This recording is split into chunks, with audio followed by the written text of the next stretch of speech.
जय हिंद दोस्तों, टॉप जी के टेस्ट के वीडियो में आज आपका स्वागत है। आज हम आपके लिए लेकर आए हैं हिंदी गद्य पद्य साहित्य का इतिहास बहुविकल्पीय क्वेश्चन, जो आपको इस तरह के क्वेश्चन कहीं पर बताए नहीं जाते हैं। हम आपको बहुत ही सरल तरीका से बताने वाले हैं। जैसा कि सरकारी एग्जाम में इस तरह के सवाल अधिकतर पूछे जाते हैं, उसी के हिसाब से आपको हम बता रहे हैं। चलो वीडियो स्टार्ट करते हैं। सवाल नंबर 1, भारत का इतिहास पर आधारित कविता का मुख्य विचार क्या है? ए, भारत की ऐतिहासिक धरोहर और संस्कृति। बी, भारत में संघर्ष और विजय का इतिहास। सी, भारत में धार्मिक विविधता। डी, सभी उपरोक्त। सवाल 1 का right answer option B, Bharat के संघर्षों और विजय का इतिहास। आपका अगला सवाल नंबर 2, आत्मनिर्भरता पर आधारित निबंध में लेखक ने किसे प्रमुखता दी है? ए, किसी पर निर्भर रहना। बी, शिक्षा का महत्व। सी, समाज का विकास। डी, धन की शांति। आपका राइट आंसर ए, किसी पर निर्भर रहना। सवाल नंबर 3, कविता मनुष्य का आदर्श का संदेश क्या है? ए, व्यक्ति को हमेशा संघर्ष करना चाहिए। बी, व्यक्ति को दूसरों की मदद करनी चाहिए। सी, व्यक्ति को अपना कर्तव्य निभाना चाहिए। डी, सभी उपरोक्त। आपका सही जवाब होगा ऑप्शन डी, सभी उपरोक्त। आपका अगला सवाल है 4, काव्य का उद्देश्य। कविता में कवि ने क्या बताया है? ए, काव्य का उद्देश्य मनोरंजन है। बी, काव्य का उद्देश्य समाज को जागरूक करना है। सी, काव्य का उद्देश्य केवल सुंदरता है। डी, काव्य का उद्देश्य केवल ज्ञान देता है। आपका राइट आंसर होगा बी, काव्य का उद्देश्य समाज को जागरूक करना है। आपका अगला सवाल नंबर 5, यात्रा पर आधारित निबंध में लेखक ने क्या बताया है? ये, यात्रा का महत्व और जीवन में बदलाव। बी, यात्रा के दौरान पर्यावरण पर ध्यान रखना चाहिए। सी, यात्रा केवल छुट्टियों के लिए होती है। डी, यात्रा का उद्देश्य केवल आराम है। आपका राइट आंसर हो जाएगा ए, यात्रा का महत्व और जीवन में बदलाव। आपका अगला सवाल 6, रचनात्मकता पर आधारित कविता का लेखक कौन है? ए, रामधारी सिंह दिनकर। बी, हरिवंश राय बच्चन। सी, सुमित्रा नंदन पंत। डी, माखनलाल चतुर्वेदी। आपका सही जवाब सी, सुमित्रा नंदन पंत। आपका अगला सवाल 7, तंत्र मंत्र कहानी में मुख्य पात्र कौन है? ए, मुंशी प्रेमचंद। बी, यशपाल। सी, शंकर पाटिल।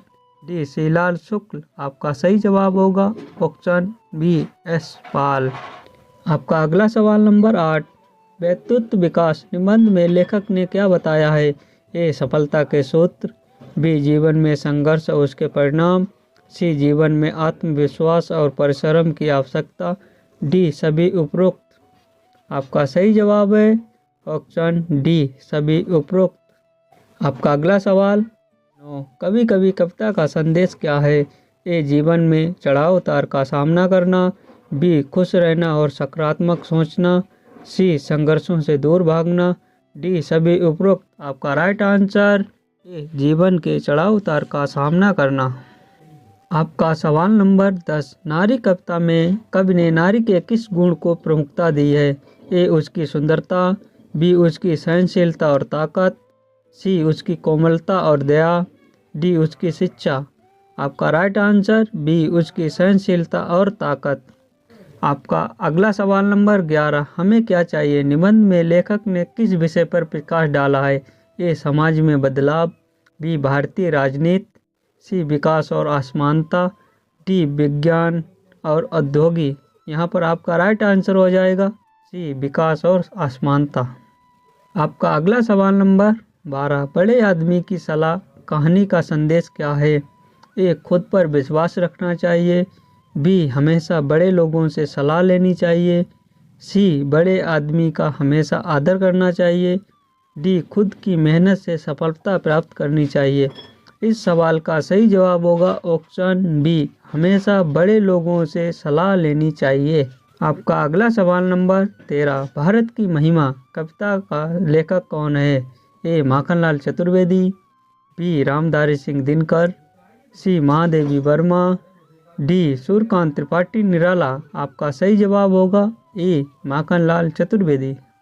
आपका अगला सवाल नंबर 14, आत्मविश्वास निबंध का मुख्य संदेश क्या है?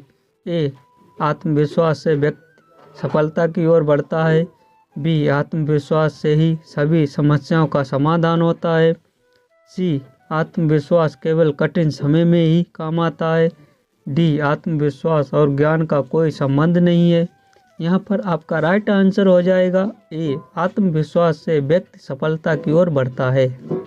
आपका अगला सवाल नंबर 15, सपनों का संसार कविता में कवि ने किसका चित्रण किया है?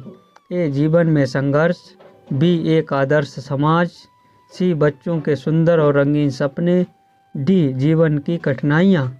आपका राइट आंसर हो जाएगा सी, बच्चों के सुंदर और रंगीन सपने। जय हिंद साथियों, मिलते हैं नेक्स्ट वीडियो में।